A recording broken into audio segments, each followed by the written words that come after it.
មានរឿងសំខាន់មួយដែលអ្នកធ្វើវីដេអូដំបូងគាត់កាំងខ្លាំងមែនទែនគឺប្រធានបទឬក៏អ្វីដែលគាត់នឹងត្រូវធ្វើ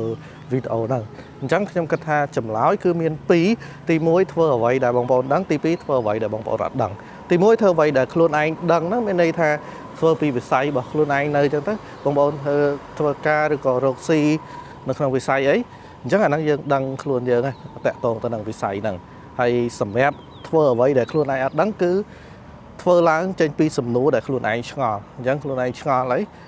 ធ្វើទៅហើយបន្ទាប់មកវាជាការដែលយើងធ្វើបណ្ដាយើងរៀនសូត្របណ្ដា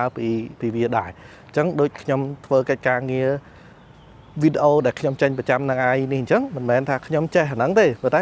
ខ្ញុំធ្វើបណ្ដារៀនសូត្របណ្ដាពីវាអីចឹងទៅហើយសម្រាប់ខ្ញុំគិតថា bonus ទី3បងប្អូននេះគឺការធ្វើឯកសារជីវិតតខ្លួនដូចថតឯកសារសត្វនេះណាយើងថតឯកសារពីខ្លួនឯងអញ្ចឹងទៅជីវិតប្រចាំថ្ងៃរបស់យើងអញ្ចឹងតែគាត់ថាអាទី3ហ្នឹងវាអាចអត់សូវតាក់ទាញដោយសារពេលខ្លះនរណាទៅតាចង់ដឹងជីវិតរបស់គេអញ្ចឹងណាអញ្ចឹង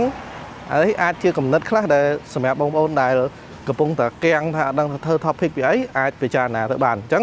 ទី1គឺធ្វើអីដែលវិស័យដែលបងប្អូនស្ថិតនៅអ្វីដែលបងប្អូនដឹងទី2គឺជាសំណួរដែលបងប្អូនតែងតែឆ្ងល់នៅក្នុងខួរក្បាលរបស់ខ្លួនអញ្ចឹងគេថាប៉ុណ្ណឹងគ្រប់គ្រាន់ដែលអត់ធ្វើឲ្យបងប្អូនកាំងនៅក្នុងការចេញវីដេអូទេខមមិនទេមក